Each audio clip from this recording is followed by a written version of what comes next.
Perang perang yo, ikan kacau itu lalu yo. Dak di futer orang sesini lima tu dulu. Asyik nutin stamina ini YouTube channel orang itu malang kirang milang boleh deh subscribe not lima tu di fusi dulu yo. Dah ini Inggris, ada malu ni gitu ta. Lalu yo, halat long jatuh tu ini Inggris tadi. Las dak amesli ini tu dulu lapan fusi ada hadi. Dah masih dulu ni ta. Yo, lalu yo, deh ho. Thong terang, mana thong kesias, pen mana, nonnya cuma orang thong ya, cedang bom, kalau sini itu keceng men kejut, nang nonnya list kami dah dak situ yo, jo kesias aja ni, jun long masih dulu ni, yo, antara yo, lalu yo, don tu masih ni tu long channel ke bang, kimilang kalau telah si subscribe lah lalu, yo, oh konda mungkin saja lo, cedang bom yo, lapu hampen, kesias amai, yang dipin, itu mana, thong terang. Jambilnya thong tadi lo yo, kita dilo, nasi non yang lain mau nang hitung gitu anda. Jambilnya thong smart bomb lo yo, presiden bang yo, lalu yo, enak menit saja yo, hitung terang lo yo.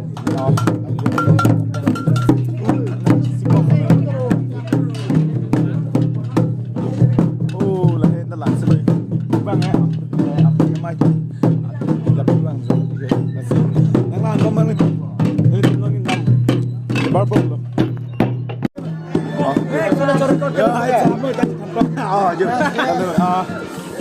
Aling doping lo yo.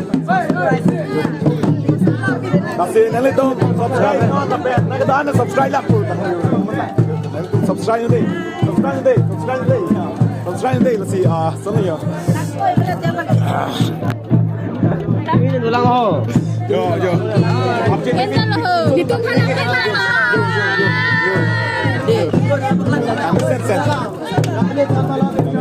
non mai ke kan cari bom lo daktar langsung masuk dulu ni yo amasi ini mata dak dulu lah si mana nong yang deng non mai cari bom lah yo pina apa lah lalu yo ini masuk dak dulu yo difusi dulu ni yo kalau hemtun nong situ lake ini thang hemtun lo mana kalau hemtun ini situ lo mena hemtun lo yo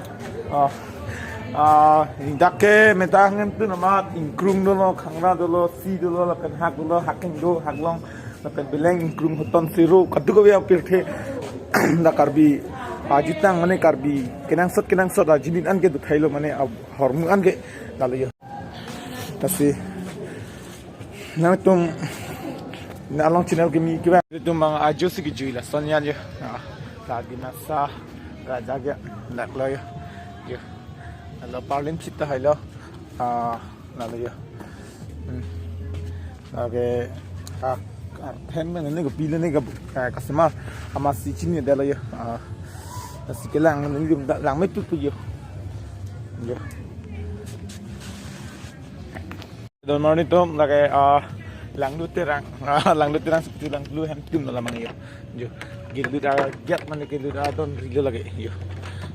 Pulih yo, sini ni tumjang silang, mesti betul like, comment, share, subscribe, lepen lang nada pulih lepen subscribe kita cok lepen, ni channel lang kebang, kim yang pulih subscribe thal lepen, jang silang nada pulih no, lang nada pulih lepen subscribe kita cok dislike, nanti comment, pinin ni comment nanti dulu, thang lama be, nanti yo, di futar lang sesido non mat ke oil, yo. Sesido ni kan lah yo, si channel lang, kini lang boleh subscribe, like, comment, share.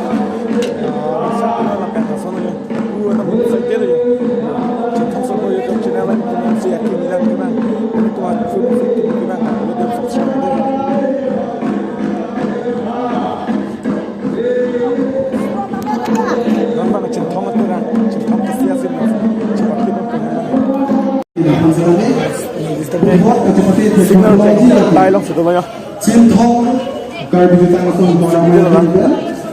Cintong, garbage